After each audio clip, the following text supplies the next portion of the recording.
Buenas tardes, para mí va a ser un placer hoy. Gracias, Janet, fue un gusto para mí también escucharlos, poder compartir con ustedes este espacio. Aquí desde Argentina, yo estoy en Córdoba, en la ciudad de Córdoba, Natalia está en Buenos Aires, estamos participando de este foro, de esta jornada que está saliendo maravillosa. Y bueno, hoy vamos a hablar ahora, en este momento vamos a continuar tratando sobre cómo cuidar al cuidador en periodo post-pandemia. Para eso vamos a contar con la presencia de un experto desde España, que ya está conectado con nosotros, José Joaquín Mira Solves, que ya lo vamos a presentar adecuadamente. ¿Y por qué es importante hablar de este tema, de cómo cuidar al cuidador en post-pandemia? Bueno, creemos que es un imperativo para todo el sistema de salud.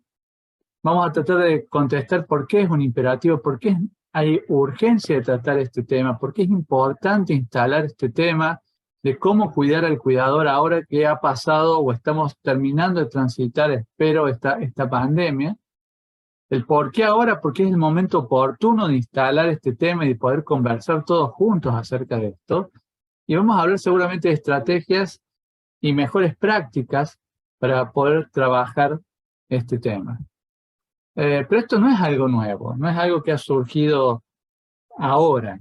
Si vemos esta cita de Bill Gates del año 96, él decía en ese momento que si 20 personas concretas dejaran de trabajar en Microsoft, la empresa quebraría. Poner el ojo en el recurso humano, en este caso en los cuidadores, en el personal de salud, en los colaboradores, es crítico en este momento. Esta cita que dice que las lecciones de las epidemias anteriores, que no llegaron a ser pandemia, como el SARS, el MERS, el H1N1, este sí fue pandemia, demuestran que la tasa de estrés, agotamiento y estrés postraumático entre los trabajadores de salud aumentan significativamente, no solo durante los episodios, sino hasta después de 2 años de los brotes.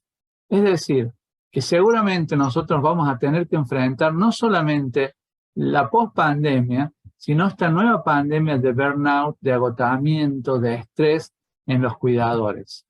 Y realmente así se sienten nuestros cuidadores por el burnout.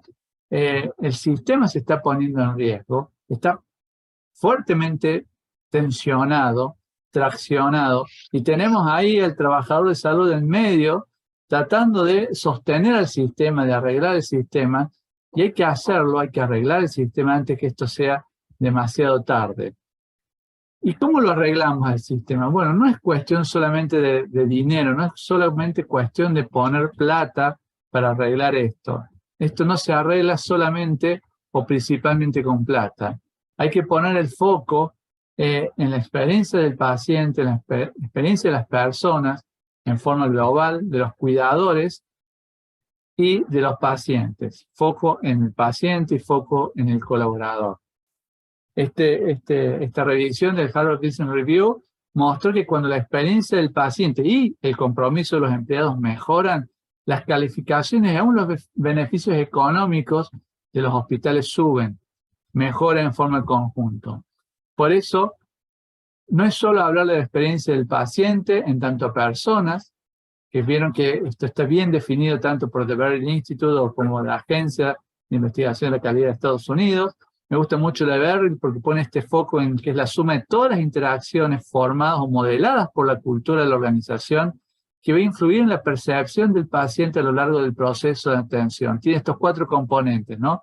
Las interacciones en forma global, cómo modifica la interacción con cada uno de nosotros que trabajamos en una organización de salud, la visión que tiene el paciente y esta perspectiva que tiene que ver con la cultura de la organización. Pero también la experiencia del colaborador es clave, que es todo lo que el colaborador aprende, hace, ve y siente en cada etapa de su ciclo de vida como miembro de la organización. Y solamente algunas cifras. Este estudio de Gallup mostró que el 80% de los empleados a nivel mundial no se sienten activamente comprometidos con sus trabajos y sus organizaciones. Pensemos en la cantidad de colaboradores que han dejado de trabajar y renunciado a sus trabajos en relación a la pandemia y en el post-pandemia. Este informe de Microsoft, que habla de tendencias laborales del año 2021, dice que el 40% de la mano de obra mundial estaba considerando dejar su trabajo a lo largo del siguiente año. Y el 46% está planeando mudarse ahora que se puede trabajar en forma remota. Versus que las personas que tienen una experiencia positiva tienen hasta 16 veces más compromiso que los pacientes, que los colaboradores que tienen una experiencia negativa, y tienen 8 veces más probabilidades de querer permanecer en una empresa. Por eso, acá hablamos de experiencia humana, tanto de los pacientes, los trabajadores de salud, la comunidad, todos atravesamos una experiencia en tanto somos seres humanos, y nuestra experiencia va a definir un poco el curso de los acontecimientos dentro de una organización. Por eso, hoy vamos a estar hablando de cómo debemos trabajar para cuidar a los que cuidan, sobre cómo debemos reconocer el problema. Hemos estado escuchando claramente recién experiencias de cómo uno se puede apalancar en el liderazgo, desarrollar e implementar intervenciones específicas, como hemos escuchado recién de nuestros hermanos de Colombia, cultivar la camaradería en el trabajo, usar recompensas e incentivos, alinear valores, poner la flexibilidad, proporcionar recursos y facilitar y financiar la organización. Por eso, así como existió y existe el movimiento de seguridad del paciente, que sacó el foco en que sea punitivo para la persona, para el trabajador que se equivoca, y quiso ver cómo podemos resolver el error sistémico, el problema de las organizaciones, también debemos tener organizaciones más resilientes. No debemos poner el foco solamente en que el trabajador debe ser resiliente, sino que la organización en forma completa debe poner como prioridad el trabajar con sus colaboradores. Por eso, como dijo Terencia, hace ya más de 2000 años, hombre soy y nada de lo humano me es ajeno. Y a propósito, para presentar a quien va a ser el orador principal en esta tarde, en este track sobre cuidar a los que cuidan, quería poner esta foto que lo he tomado de una página que lidera José Miras, y bueno, lo vamos a estar presentando, quién va a ser, quien nos va a estar ilustrando en esta tarde.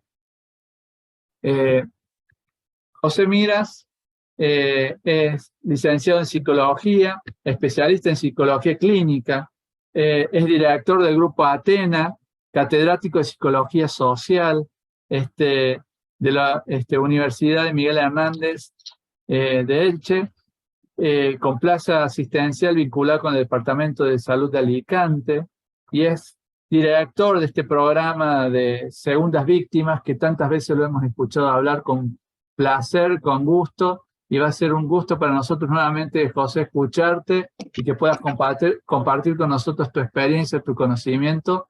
Así que, sin más, muchas gracias y te queremos escuchar. Pues muchísimas gracias por tu amable presentación. Llevo un rato escuchando y muchas de las cosas de las ponencias anteriores y de las respuestas a las preguntas coinciden en la línea que tú también, Pablo, acabas de comentar y has presentado, ¿no? Aunque es obvio que si no se cuida al cuidador, los resultados en salud no serán buenos, ha sido lamentablemente el periodo de pandemia, sobre todo en los momentos más crudos de la pandemia, que en cada zona del mundo pues, se ha vivido cronológicamente en un momento diferente, donde ha saltado a primera línea la necesidad de sostener el sistema ayudando a que los propios profesionales sanitarios realizaran su labor en las condiciones, bueno, no iba a decir óptimas, pero mejores posibles dadas las circunstancias, ¿no? Yo creo que en todos los países hemos vivido un poco la sensación de que si caía, dijéramos, esa línea de actuación en la atención a los pacientes, pues podría desmembrar el conjunto de la sociedad en un momento crítico para todos nuestros países. Como decía, no es nuevo hablar de que son mejores los resultados en salud cuando el cuidador, cuando los profesionales, incluso también lo podemos extender porque cada día más los cuidados en el hogar son cada vez más complejos y más demandantes, la persona que asume esa responsabilidad pues tiene condiciones para poder realizarla de forma adecuada. Bueno, yo creo que el título que que me habéis invitado a hablar de periodo post-pandemia, es claramente relevante porque, como bien se ha dicho, hemos pasado una época de un estrés agudo mayor al que nunca antes se había producido y las consecuencias, la factura de ese periodo, pues se expande y se extiende en el tiempo, ¿no? La idea de estamos agotados es algo que se repite en todos los países y que es una constante. Bueno, yo creo que estas 4 imágenes son de mi país, de España, aparecieron en la edición del 20 de diciembre del año 2020 y recogían 4 momentos críticos de la historia de esta pandemia, 4 imágenes. Por un lado, el apoyo de la sociedad al conjunto de los profesionales. Por otro lado, el impacto terrible en la sociedad en términos de mortalidad que estaba teniendo la pandemia. La necesidad de activar todos los recursos para poder llegar sobre todo a las instituciones y a las personas más vulnerables, y la solidaridad entre profesionales e instituciones que ayudaran a aguantar el día a día y volver al día siguiente sabiendo lo que había, ¿no? Frente a eso tenemos la imagen de la señora Margaret Keenan, que el 8 de diciembre de ese mismo año, del 2020, pues fue la primera persona fuera de ensayo clínico que recibió la primera vacuna y que empezó a dar la vuelta a la realidad que habíamos vivido hasta ese momento, ¿no? Bueno, el profesional sanitario, como decía, el cartel de la foto inferior de "estamos agotados", pues refleja esa situación y refleja un poco que el trabajo sanitario, cuidar a otras personas que sufren determinadas condiciones de salud, pues está repleto de incertidumbre y cada vez más de complejidad. Esto hace que sea demandante y, dado que no siempre se cuenta con los suficientes recursos y con la suficiente disponibilidad de tiempo, etcétera, etcétera, etcétera, la presión que se soporta es mayor y, por lo tanto, los riesgos para la seguridad de los pacientes se incrementan, y esto también repercute en el conjunto de los profesionales. Bueno, nosotros, dentro de nuestras posibilidades, cuando en España ya hace unos años pues empezaban las cosas a ponerse mal y en los centros sanitarios se estaba percibiendo que había una sensación emocional, afectiva entre el colectivo profesional que nunca antes se había vivido, sobre todo en determinados sitios donde la pandemia estaba siendo cruda y los recursos y disponibilidad de equipamientos pues no eran los mejores o no eran suficientes para atender esas cifras. Pues pusimos en marcha una plataforma que se llama Ser Más contra COVID, que tenía como objetivo pues dar algún tipo de soporte a los profesionales sanitarios durante la pandemia. En ese momento, al inicio, estamos hablando pues en los primeros días, antes incluso de que se produjera el cierre ya de la población en los hogares, etcétera, en la cuarentena que se aprobó para intentar frenar en aquellas fechas pues el avance de la infección, pues ya nos planteamos en aquel momento que iba a haber una fase cruda, una fase aguda, pero que necesariamente pues llegaría a una fase pospandémica en la que también habría que pensar y habría que organizarse, ¿no? El trabajo que nosotros en principio pusimos en marcha pues respondía a, por ejemplo, en mi país, en las primeras semanas un 24% de total de pacientes pues fueron profesionales sanitarios, con lo cual esto da pie a entender claramente que la moral laboral se había visto afectada, que existía miedo real ante las consecuencias que podía tener la infección en la vida personal y en la vida familiar de los profesionales sanitarios, y se daban unas condiciones no muy distintas a las que se han vivido en otros países, con reacciones de estrés agudo, dificultad para poder obtener un cierto descanso, un componente de conflicto moral por la toma de decisiones en situaciones extremas, etcétera, etcétera, ¿no? Bueno, en este sentido pusimos en marcha esta plataforma que en su momento pues rápidamente creció en número de visitas, y bueno, aquí en la derecha pues viene un poco la imagen de todos los compañeros, de todas las personas que bueno, pues se apuntaron a echar voluntariamente. La mayoría trabajan en el ámbito sanitario, otros también en el mundo académico, y bueno, pues pusieron una serie de horas al servicio de intentar idear algunas ideas que poder difundir y que llegara a un número de gente. Como les decía, nuestros objetivos en el momento agudo se centraron en reforzar la moral laboral, en prevenir la ruptura de los equipos y en proponer herramientas pues, para afrontar ese estrés agudo, pero también empezamos a idear cómo actuar en la poscrisis, porque habría que reparar el daño que el sistema y los profesionales sufrían en ese momento, habría que incrementar la capacidad de resiliencia de los equipos y de los profesionales y evitar también, en aquel momento pensábamos, el daño emocional que posibles litigios podrían llevar parejo, dado que las carencias en equipamiento y condiciones pues vaticinaban que esto podía ser. Afortunadamente, al menos en España, esto no ha sido relevante, aunque sí que hubo algunos movimientos que en sede judicial pues quedaron bloqueados en los primeros meses después de ya disminuir el número de casos. ¿Qué hemos aprendido? Bueno, hemos aprendido que los profesionales necesitan ser escuchados, necesitan sentirse protegidos, necesitan también sentirse preparados, recibir apoyo en situaciones extremas y notar que existe preocupación por su bienestar. Tampoco es pedir mucho, pero es algo que en condiciones normales durante la pandemia pues tuvimos que reforzar para apuntalar esa moral laboral, como ha sucedido también en el conjunto de sus países. ¿Qué cosas han funcionado mejor? Pues bueno, el recibir información puntual, adecuada y clara, oportuna sobre cómo vamos, el número de casos nuevos, el número de altas, el número de fallecidos, el número de equipos, por ejemplo, de protección individual disponibles, la fecha de entrada de nuevos lotes, etcétera. Todo esto ayudaba de alguna manera a sentirse también protagonista, ¿no?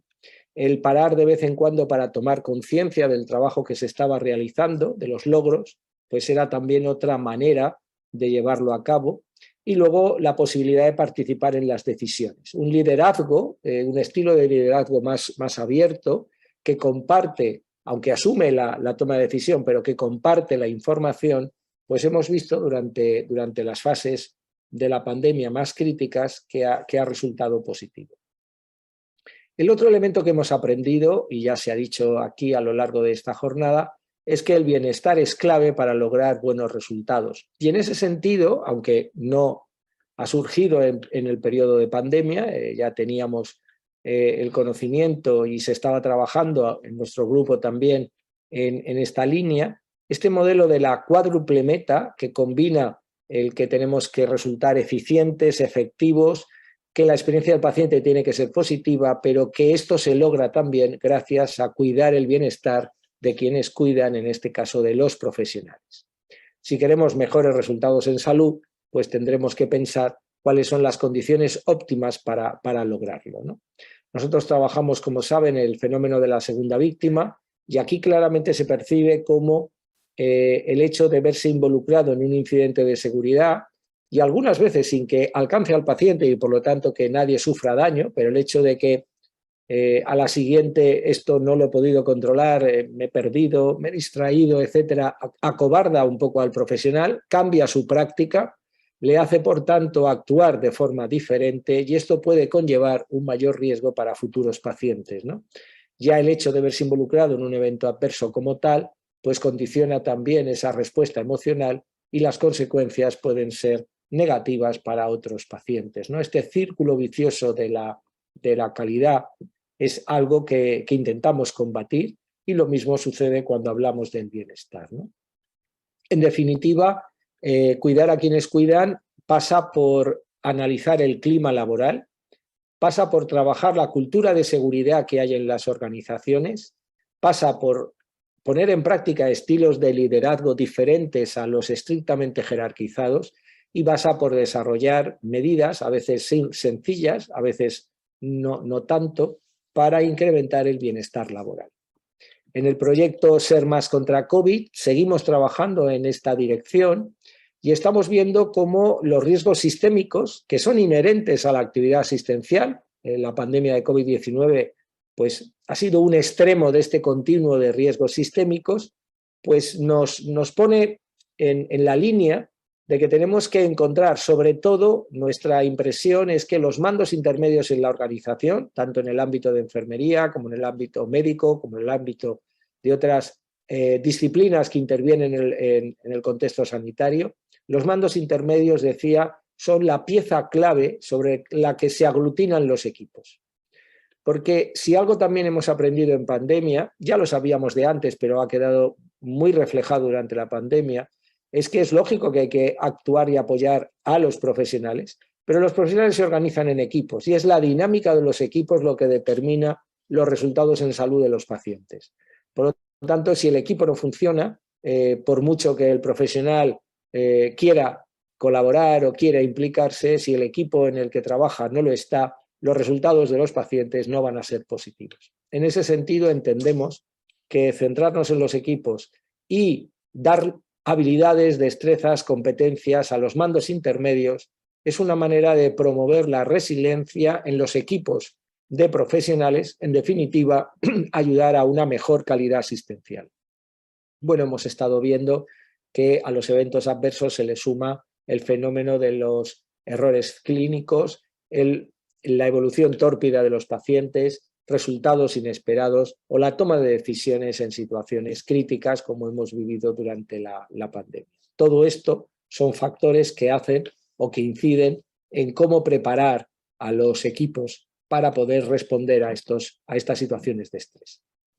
En nuestro caso, lo que estamos trabajando ahora y vamos elaborando es en elaborar un escudo de resiliencia de tal manera que los mandos intermedios, agentes clave, puedan liderar estos cambios culturales, también se han citado antes, y en ello estamos utilizando tres modelos fundamentalmente.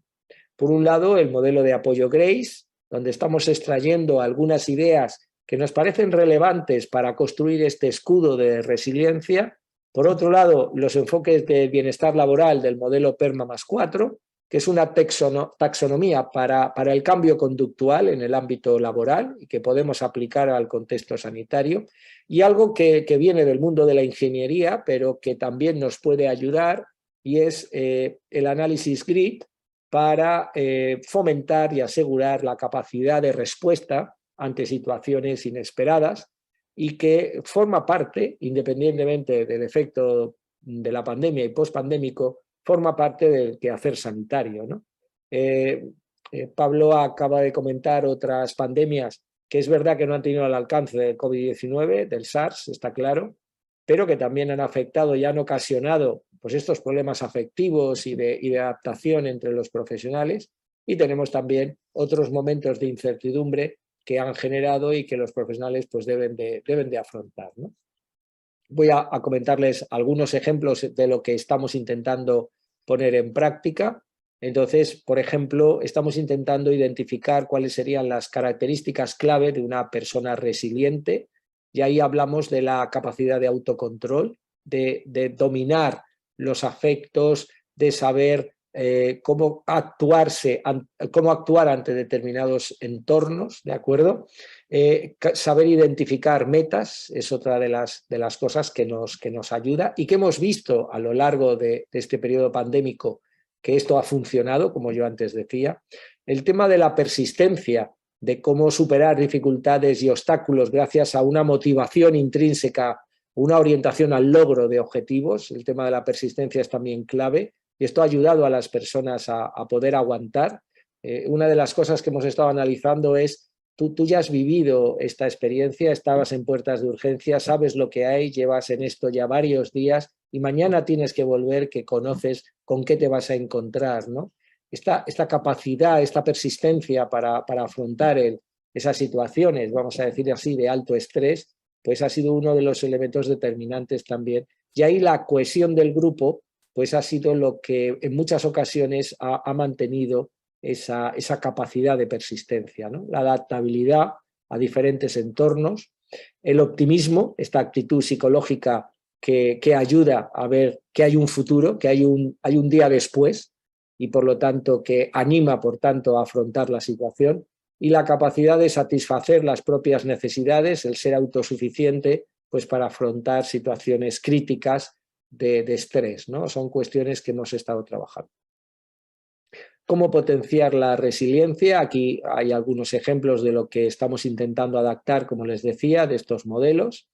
Entonces, pues bueno, en el ámbito personal, pues aquí tenemos el ejemplo de tengo buena capacidad, puedo afrontar el agobio en situaciones de estrés. Creo que en este trabajo la empatía es fundamental, o en situaciones de estrés pongo recursos para no perder la calma y tener concentración, ¿no? O algún consejo acerca de cuando termino la jornada, pues intento identificar algún elemento positivo. Durante el periodo postpandémico, la parte más crítica ha sido muy común entre los profesionales sanitarios. Nos han hecho el comentario de dejé de leer periódicos, dejé de oír la radio, dejé de ver la televisión, las noticias eran todas terribles, esto afectaba a mi moral, afectaba a mi capacidad para ir al trabajo, ¿no? Nosotros, más que aspectos negativos, estamos intentando identificar qué aspectos positivos son los que ayudan a afrontar este tipo de situaciones. Y uno de ellos es el concepto de seguridad psicológica, esta creencia compartida de que en mi equipo puedo hablar en voz alta, puedo hablar de qué funciona y de qué no funciona sin miedo a que me señalen con el dedo, a sentir vergüenza, a que me hagan el vacío, y de que por tanto podemos hablar sin temor a críticas o sanción en un ámbito de respeto y confianza mutua, ¿no? Entonces, este aspecto es otro de los que intentamos desarrollar. Estamos llevando a cabo varios estudios para analizar cómo las futuras generaciones de profesionales sanitarios están adquiriendo competencias en materia de seguridad psicológica.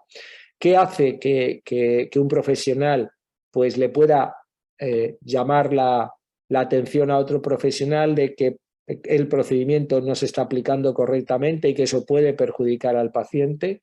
Y en qué medida dentro de los equipos se genera un entorno libre de crítica para debatir y compartir. Y un aprendizaje ha sido que durante el periodo pandémico los equipos que han sido capaces de generar este espacio de debate son los que han obtenido mejores resultados. Yo supongo que en su país ha sucedido lo mismo, especialidades que tradicionalmente pues, están más en sus ámbitos y que no necesariamente siempre están perfectamente coordinadas con otras especialidades, pues en periodo crítico pospandémico este trabajo multidisciplinar de distintos profesionales con perfiles distintos que trabajan con un objetivo común ha tenido que ser una realidad, y quien lo ha conseguido, quien ha podido hablar sin tapujos, sin dificultades a qué dirán o cómo me van a ver los demás, pues son los que al final han conseguido mejores resultados, ¿no? En el ámbito colectivo, pues los ejemplos que ponemos es que periódicamente realizamos pues alguna reunión para plantear y revisar los retos que tenemos por delante, para escuchar las necesidades de los integrantes del equipo para lograrlo, o siempre que tenemos algún error, pues nos centramos para analizarlo, al mismo tiempo que cuando tenemos éxitos, pues también felicitamos por lograrlo, ¿no? Y cómo hay transparencia y no hay subjetividad en la toma de decisiones, y por lo tanto se comparte este liderazgo compartido del que yo antes hablaba, y que es otra manera en la que vemos que se refuerza la resiliencia, ¿no? Ya para ir finalizando, en el caso del GRID, pues estamos centrándonos en 4 elementos clave de nuestra organización. Pensemos en un equipo quirúrgico, en un área de emergencia sanitaria, o en una UCI o en cualquier otro servicio, una unidad de salud mental o unidades de diálisis, etcétera, ¿no? Tenemos que analizar nuestra capacidad de rendimiento resiliente con respecto a nuestra capacidad de respuesta, nuestra capacidad de monitorizar lo que ocurre, nuestra capacidad para anticipar posibles problemas, posibles situaciones de crisis, y nuestra capacidad para aprender. Pues, por ejemplo, ahora en periodo postpandémico hemos introducido cambios en las dinámicas y procedimientos que sería una pena, y esto pues alguna vez me lo habrán oído comentar, que observamos con cierta tristeza que después de todo el esfuerzo se vuelve a la vieja normalidad demasiado deprisa, cuando ha habido elementos positivos que han ayudado no solo a dar mejor respuesta, sino a sacar adelante a muchos pacientes que ahora pues podríamos utilizarlos, ¿no? Bueno, pues capacidad de respuesta, de monitorización, de anticipación y de aprendizaje, Son los 4 elementos de la parrilla GRID y nos encontramos en mi grupo viendo cómo aplicarlo, ¿no? En la tabla a la izquierda, lista de eventos, antecedentes, relevancia, son los aspectos que este análisis de la capacidad de resiliencia de las organizaciones aconseja este modelo considerar, y estamos viendo cómo traducirlo y cómo aplicarlo. En letra roja, pues un poco el ejemplo, cómo estamos intentando llevarlo a la práctica para que los mandos intermedios de las organizaciones dispongan de herramientas para preparar a sus equipos y liderar ese cambio cultural en aras a ser más capaces de responder a esa incertidumbre y a esa creciente complejidad que supone el quehacer en los centros sanitarios, ¿no? Entonces, pues bueno, tenemos que tener claro qué eventos pueden ser situaciones de crisis, tenemos que ver qué hemos hecho en anteriores circunstancias para ahora poderlo afrontar, hemos de ver también con qué frecuencia revisamos los planes, etcétera, y qué relevante es el trabajo que estamos realizando para tener esto controlado, cuál es el umbral a partir del cual el comité de crisis se pondría en marcha, cuál es la velocidad de respuesta que es necesaria, la regla de parada, es decir, cuándo vamos a volver al estado normal y así sucesivamente. Es verdad que en cierto modo algunas de las terminologías, como proviene del mundo de la ingeniería, pues a veces están un poco más alejadas y estamos intentando de hacer ese trabajo de traducción para poder entrenar a los mandos intermedios y poder llevar adelante este tipo de aprendizaje que puede resultarnos útil también en el ámbito sanitario. La capacidad de monitorización hace referencia a indicadores, hace referencia a cómo introducimos una actitud proactiva.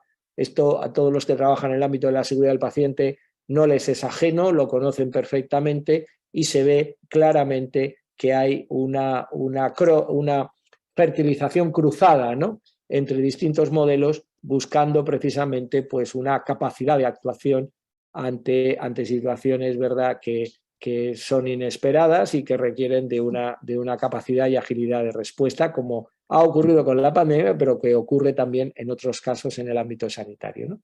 ¿Qué estamos midiendo? ¿Cómo nos damos cuenta? ¿Cuáles son los indicadores cuantitativos y cualitativos que estamos empleando? ¿Cuál es la interpretación que se realiza y con qué periodo de tiempo y con qué apoyos contamos en nuestra unidad o servicio, ¿no? En el caso del aprendizaje, pues estaríamos viendo de cómo aprendemos de los éxitos y cómo aprendemos cuando algo va mal y qué cosas somos capaces de hablar, de compartir y de cambiar. Hemos de tener en cuenta también en qué medida realmente hay aprendizaje basado en estos eventos y somos capaces de asumir, por tanto, la necesidad de ese aprendizaje. Hemos de ver también cómo estamos recopilando datos y cómo, por tanto, qué fiabilidad y de qué manera los estamos empleando, y también cómo extraemos lecciones de la crisis y somos capaces de introducir cambios o incluso de mantener aquellos que nos han funcionado, ¿no? Nosotros hemos estado trabajando con algunos grupos, también en Argentina, y las preguntas eran muy fáciles. ¿Qué cambios habéis introducido que tienen todo el sentido del mundo que continúen, ¿no?, que tengan sentido poderlos mantener en el tiempo, porque no solamente han sido positivos en un periodo pandémico, sino que también pueden tener después pues utilidad, ¿no?, o que no deberíamos de perderlos, ¿no? Y por último tenemos el tema de la anticipación. ¿En qué medida? Bueno, pues si trabajan en seguridad del paciente, el tema del ANFE, del análisis modal de fallos y efectos, pues esto viene a ser algo muy parecido, es decir, si tenemos un modelo de futuro, si somos capaces de identificar cuáles son, en qué horizonte temporal, cuáles son estos dijéramos, elementos con los que amenazas que nos podemos encontrar, y el tema de la gestión de los riesgos y cómo lo llevamos a cabo, ¿no? En definitiva, el periodo pospandémico nos sitúa en una toma de decisiones crítica. En nuestro caso pensamos que es en los mandos intermedios donde debe de pivotar parte de este esfuerzo. Hemos aprendido de la fase pandémica algunas estrategias que los líderes han puesto en práctica que han funcionado, y no son estrategias difíciles de generalizar. y de todo ese aprendizaje, uniendo a estos modelos que ya digo sobre los que vamos trabajando, estamos intentando generar un marco que apoye esa adquisición de competencias en materia de ser más capaces de afrontar situaciones de críticas, situaciones de incertidumbre. El trabajo que realizamos en el ámbito de la segunda víctima lo estamos intentando también trasladar a este caso, porque hay un paralelismo y hay muchos elementos que son comunes, también otros que son diferentes. Y bueno, en este estado estamos intentando llevarlo a cabo.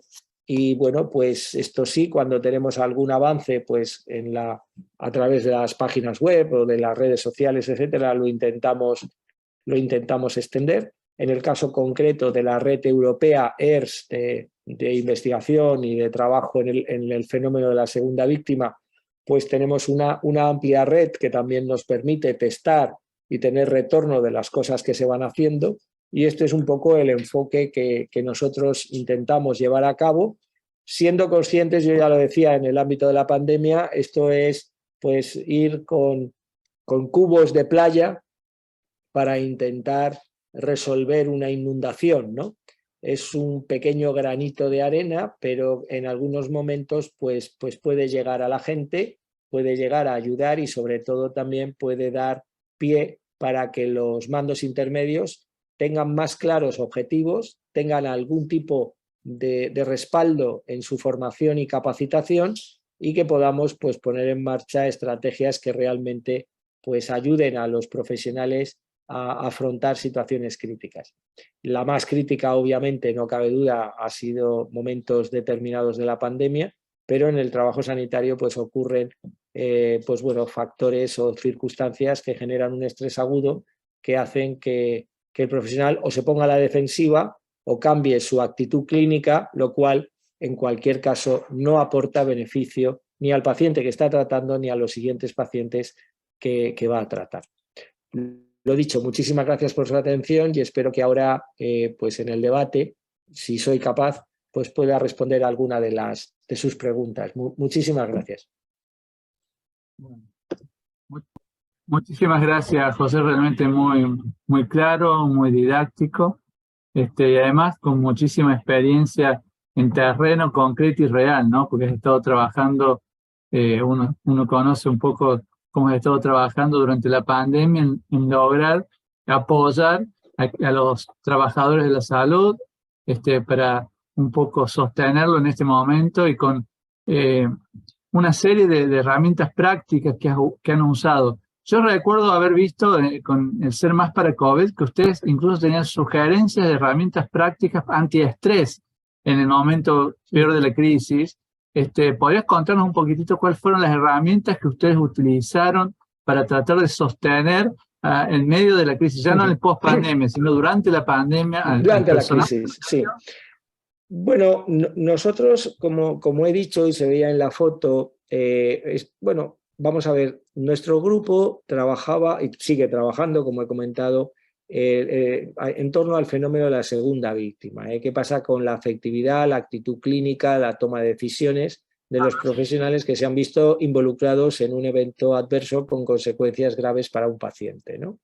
Entonces, esto motivó que antes, ya digo, cuando las cifras de personas infectadas de COVID que habían desarrollado ya la enfermedad eran bajas, pero ya se percibía en algunos hospitales en España que algo raro estaba sucediendo y los profesionales se encontraban emocionalmente alterados, estaban teniendo dificultades para afrontar la presión asistencial y empezaban a tener que bueno, pues adoptar decisiones, vamos a llamar así, extraordinariamente críticas o incómodas por la escasez de recursos que en un momento determinado había, ¿no? En esa situación, como nuestro grupo era conocido en el país porque veníamos trabajando el tema de la segunda víctima, pues la realidad es que casi con 2 días de separación pues nos llamaron de 3 hospitales distintos del país, de puntos diferentes, donde el zapato les apretaba más por el tema del crecimiento del número de casos de la pandemia y el mensaje fue en los 3 casos el mismo. No sabemos qué pasa, algo está pasando, los profesionales empiezan a tener, esto se parece a lo de las segundas víctimas que vosotros contáis, se os ocurre algo, ¿no? Entonces, bueno, pues el grupo, que es un grupo amplio de personas, ya digo, tanto de la academia como del sector sanitario, pues a base de teleconferencias nos pusimos en marcha y entonces empezamos a analizar, a capturar información de los centros colaboradores, pues de qué estaba pasando, ¿no? De qué es lo que manifestaban los profesionales, qué necesidades habían, etc. Una primera era el tema del miedo al contagio cuando llegabas a casa.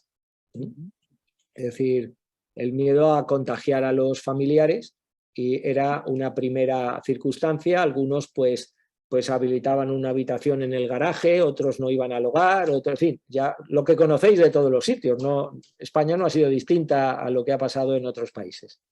A partir de ahí, otro elemento que vimos era que era muy difícil desconectar del trabajo cuando te ibas a casa. En fin, una serie de elementos que estuvimos viendo que había que afrontar de alguna manera. Entonces, pues elaboramos desde broches de información, ¿no? Es decir, oye, pues puedes hacer esto, se puede hacer esto, se puede hacer lo otro. Elaboramos también unas instrucciones para relajación, meditación, etcétera, y algunas instrucciones para sesiones de briefing, para poder apoyar a los equipos y cómo aplicarlas y cómo llevarlas a cabo, ¿no? Y pusimos un blog de buenas noticias también para contrarrestar las malas noticias, pues porque la gente nos decía que desconectaba ya porque era insoportable. Yo tengo que reconocer que aquí en España hubo un día que dije, bueno, ya lo único que nos queda es apagar la luz y tirarnos al mar, porque leías los periódicos y bueno, no iba a quedar nadie, ¿no? O sea, esto yo decía, bueno, pues el último que apague la luz, ¿no? Entonces, de ahí surgió la idea de ese blog de buenas noticias, que luego ha sido muy visitado, porque al final necesitábamos algo que apuntalara la moral, ¿no? Entonces estuvimos identificando qué otros elementos pues, pueden apuntalar la moral, y por ejemplo esto que comentaba, el compartir información. En compartir información a veces era que habían fallecido 5 personas, ¿eh? No es que se compartiera que nos ha tocado la lotería, se compartía lo que había, y lo que había podía ser mejor o peor, ¿no? Al principio era malo y luego poquito a poco pues fue un poco mejor, ¿no? Generamos también alguna idea para... Nosotros la dinámica que hacíamos es que generábamos, esto era como un think tank, ¿no? Generábamos una idea. Esta idea los centros colaboradores intentaban trasladarla a la práctica y nos devolvían un retorno de si funcionaba o no funcionaba, había que cambiar cosas o no, ¿no? Teníamos el estrés que tenían los profesionales de ver en aislamiento a los pacientes que estaban desconectados de las familias, pues también ideamos alguna cosa para que estuvieran en contacto. Luego todo esto se ha ido resolviendo, ha habido, claro, pero ya hoy en día los hospitales pues cuentan con tablets, de tal manera que los pacientes que están en aislamiento, bueno, pero en aquel momento pues no teníamos de nada, no teníamos ni mascarillas, pues no íbamos a tener tablets para todas estas cosas. Y esa ha sido un poco la dinámica, ¿no? Lo que pasa es que hemos ido siempre detrás de los acontecimientos. Yo creo que eso nos ha pasado en muchos países, a nosotros desde luego también. Y bueno, pues intentamos. Yo sí que, como comentaba antes, sí que me gustaría subrayar que ya desde el primer momento empezamos a elaborar medidas para la pospandemia, ¿no? Y elaboramos pues un pequeño manual para directivos y mandos intermedios en el que venían pues una serie de reflexiones acerca de esa pospandemia, que realmente nunca hemos tenido una pospandemia como tal, de esto se ha acabado y tal, pero bueno, más o menos me entendéis. Evidentemente las circunstancias actuales no son aquellas, y bueno, y en esa dinámica todo esto lo hemos intentado difundir, y ahí es donde hemos estado trabajando. Sí. Hay una pregunta desde la oficina de Colombia, de Plaintree Colombia, que preguntan cómo ha sido el tema de la agresión, violencia profesional de salud y cómo se ha mejorado. Bueno, nosotros aquí hemos tenido algunas experiencias negativas, pues como ha pasado en todo el mundo. Los datos que hay es que se han incrementado curiosamente o de forma contradictoria al apoyo que la sociedad ha brindado al colectivo de los profesionales sanitarios en esa época. Y yo he sacado la fotografía de la gente aplaudiendo en los balcones. Esto fue una realidad en todo el país, pero sí que es verdad que también había pintadas en el coche, ruedas pinchadas, mensajes en los buzones de nos vas a contagiar a todos, trabajas en el hospital X y entonces eres un peligro para nosotros, ¿no? Esto también se produjo, es cierto, pero afortunadamente el número yo creo que ha sido menor al de otros sitios, ¿no? Sí que es verdad, y es un fenómeno también universal, que yo no podría daros datos concretos, ¿no? Pero sí que lo estamos viviendo y lo vamos comentando y supongo que aparecerán pronto pues también datos en esa dirección. Las agresiones a profesionales se han incrementado en el periodo postpandémico.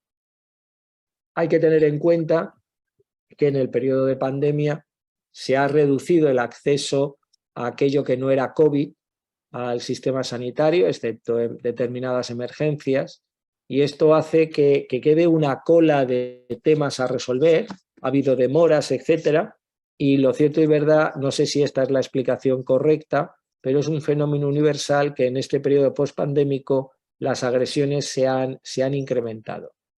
Las medidas que nosotros tenemos en España en ese sentido son las mismas que teníamos antes, y es que se intenta que haya una tolerancia cero y al mismo tiempo una cierta solidaridad entre compañeros, ¿no? En el centro donde yo trabajo, en la pantalla tenemos en la parte superior un salvavidas que cuando tú lo pulsas significa que necesitas que alguien vaya a socorrerte porque las cosas se han puesto muy malamente en la consulta, ¿no?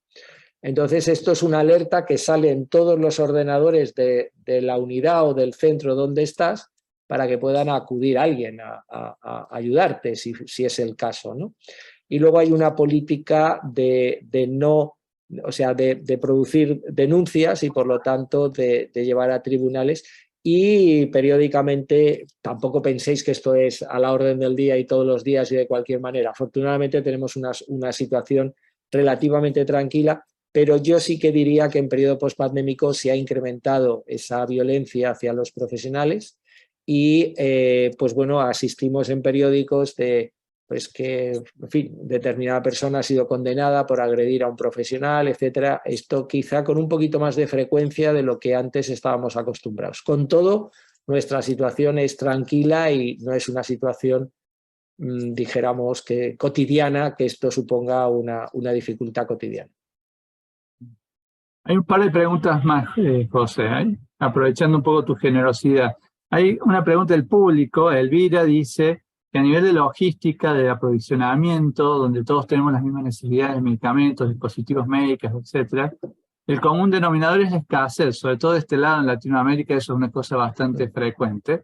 ¿Cómo podemos implementar a nivel gubernamental, dice, para cuidar a los que cuidan, ¿no? Esto de... Ya, no sí, hay... sí, lo entiendo, sí, sí.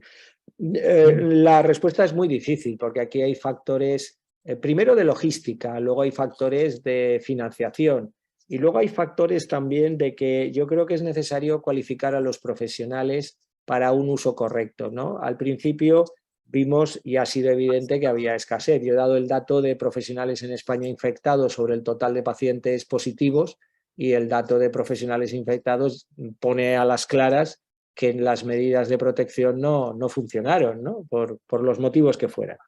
Pero yo creo que también debemos de ser conscientes de que en determinados momentos del inicio de la pandemia no siempre se hizo un uso adecuado de los medios de protección disponibles, ¿no? Y se utilizaban, perdón, y todos utilizamos medios que a lo mejor no eran los aconsejables, intentando protegerse ante la incertidumbre, ¿no? Por lo tanto, creo que hay que tomar medidas de carácter organizativo, de logística, hay que pensar también en términos de financiación, pero hay que pensar también en términos de cualificación de las plantillas para hacer un uso adecuado de los recursos, ¿no?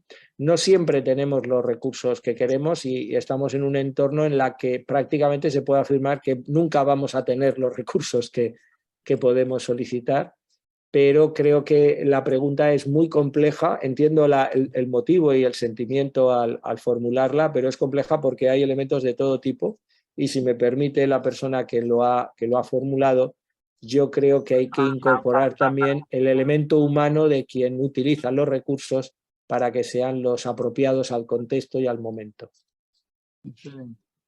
Otra pregunta, José, pregunta si después del COVID existe una política estatal, supongo que en España, de ayuda a los profesionales? ¿O es solamente estas iniciativas como las que han tenido ustedes, digamos, ser más Bueno, contra el COVID? durante la época de COVID, yo creo, es una opinión personal y puede estar equivocado, pero creo que llegó un momento en el que si la moral laboral del conjunto de sanitarios hubiera caído, probablemente hubiera caído también la moral de la sociedad, ¿no? Porque hubo un momento, sobre todo en las primeras semanas, que la situación era crítica y la incertidumbre pues muy elevada. Yo creo que en esos momentos pues, se adoptaron todo tipo de medidas para poder dar ese apoyo. Por ejemplo, nuestro ministerio pues, organizó a nivel nacional algunas medidas, en los centros también se pusieron en marcha, etcétera. En ese momento hubo pues, promesas, ¿verdad?, de que todo iba a ser dulce en la pospandemia, ¿no? Pero lo cierto y verdad, y supongo que tendréis la misma experiencia en vuestros países, es que cuando los datos de la pandemia disminuyen, las promesas se evaporan. Entonces, creo que esto es un fenómeno común y España no ha sido una excepción, ¿no? Sí que es verdad que contratos de refuerzo se siguen manteniendo, por lo tanto, en ese sentido se intenta dar ese respiro y sí que es verdad que hay un mayor compromiso en el sentido de que se entiende el objetivo de esta sesión, de esta jornada, sí que se entiende mejor que sin bienestar de los profesionales el resultado en salud está comprometido. Yo creo que ahora mismo ese discurso es más fácil de plantear y es más fácil de comprender por los diferentes actores sociales que están detrás, ¿no? Probablemente 2 años antes de la pandemia esto podía ser entendido en un sentido estrictamente corporativista y por lo tanto de forma negativa, pero a fecha de hoy yo creo que hay una mayor y mejor comprensión, ¿no? Nosotros estamos viviendo, por ejemplo, que a fecha de hoy es más fácil que los distintos actores entiendan el significado del fenómeno de segundas víctimas, de ese profesional afectado al verse involucrado en algún tipo de evento adverso, y quizá de forma más fácil y más comprometida de lo que antes de la pandemia ocurría, ¿no? A lo mejor es porque se ha sabido explicar mejor, a lo mejor es porque, pero también yo creo que el efecto de la pandemia es claro. La Organización Mundial de la Salud, si recordáis, bueno, pues uno de los eslogan era hay que pensar precisamente que cuidando a los cuidadores vamos a tener mejores resultados en salud, no dedicar el año a esta, que era lógico después de lo que se estaba viviendo en todos los países. Yo creo que eso también ayuda a generar esa idea, ¿no?, de que nos encontramos ante esta situación. Otro problema es quién le pone el cascabel al gato y cómo, aquí decimos esa expresión, no sé si se entiende bien, ¿no?, Sí, ponerle el sí, cascabel al lo gato, usamos. Ujú. cómo luego somos capaces de generar equipos resilientes o cómo somos capaces de generar un cambio social que entienda que es necesario introducir algunos cambios tanto en normas como en procedimientos como en el marco normativo para poder avanzar en los temas de seguridad del paciente o de calidad asistencial. Una pregunta desde Brasil, ya estamos llegando al final de las preguntas. Eso también les voy a decir a mis amigos de Brasil que se están preparando porque vamos a continuar con ellos en un ratito. Y justamente desde allá viene la pregunta. Preguntan, ¿cómo han apoyado, bueno, el hospital donde tú trabajas, en el centro asistencial donde has estado, a las mujeres que tenían niños en la casa que no iban a la escuela durante la pandemia, a las trabajadoras en salud que se veían con este apremio de tener los Sí, niños en casa y ellos tener que ir al hospital? pues dentro del grupo esto surgió sobre todo porque en algunos casos los padres optaban por no poner en riesgo a su familia y se aislaban y dejaban de ver a los pequeños pues durante un tiempo prolongado, ¿no? Y claro, entre que los pequeños no podían ir a ninguna actividad, tenían que estar encerrados en casa por la cuarentena, en fin, eran demasiados cambios al mismo tiempo. Entonces, dentro del grupo, pues había gente que trabaja en el área infantil y entonces pues desarrollaron algún pequeño protocolo y una serie de consejos en la línea que yo antes estaba comentando para qué mensajes trasladarles, cómo mantener el contacto, qué tipo de actividades pues podían hacer o qué tipo de consejos para mantener dijéramos, esa ligación emocional y que no se perdiera, dijéramos, o que no afectara más allá de lo estrictamente obvio y necesario a los menores, ¿no? Esto también daba un poquito de moral a los profesionales, porque al principio, pues claro, cada uno, aquí decimos, se buscaba la vida, ¿no? Es decir, cada uno buscaba la manera de responder a lo que venía, sin tener mucha idea de si esto pues le iba a resultar positivo o no, ¿no? Nosotros lo que intentábamos era pues recopilar de varias fuentes de información pues datos, poner orden y devolverlo a quienes nos lo habían entregado de una manera más orquestada, más ordenada, con idea de intentar ayudarles, ¿no? Esto fue lo que se hizo, ¿no? Intentar generar algunas sugerencias para que con los menores, en función de tramos de edad, porque no es lo mismo pues 3 que 7 que 10, ¿no? Y entonces pues ordenarlo de una manera que fuera, bueno, pues en fin, llevadero. Con todo, como yo os he dicho antes, la bofetada de la pandemia llegó a todos los sitios, ¿eh? No penséis que es que gracias a esto nada ocurría, ¿eh? Es decir, hoy en día todavía hay profesionales que tienen el recuerdo de la cara de algún paciente a quien no hubo respirador para ellos porque no había suficientes, ¿no? Esto todavía persigue en la vida privada de más de un profesional, y esa es una realidad que habréis vivido también en vuestros países. Y quiero decir que los recursos que nosotros pudimos poner en marcha, bueno, yo quiero ser optimista y a lo mejor en algo han ayudado, pero no han resuelto para nada las demandas brutales que durante el periodo pandémico pues hubo, ¿no? Yo creo que esto hay que ser consciente y en eso hay que afrontarlo, ¿no? José, desde ya, muchas gracias. Ha sido excelente escucharte, tenerte con nosotros. La verdad, un placer. Muchas gracias. Y como leí esta semana de un entrenador de ajedrez que decía que cuando pierdas, no pierdas la lección. O sea, yo creo que esta Sí. pandemia nos ha pegado por todos lados, hemos perdido un montón de cosas, pero bueno, tenemos que capitalizar las lecciones aprendidas de la pandemia, y entre eso esto de cuidar a los que cuidan, a los cuidadores, poner el foco en la experiencia de los que trabajan en salud, que es clave también para mejores resultados en la salud de la población y la experiencia de nuestros queridos pacientes. Mil gracias, y ahora le vamos a dar lugar. Gracias a vos realmente. Vamos a darle lugar ahora a nuestros amigos de Brasil. Se viene el Mundial, muchachos de Brasil también, así que en breve estaremos todos cruzándonos por otros temas. Así que un gusto haber compartido con ustedes este espacio.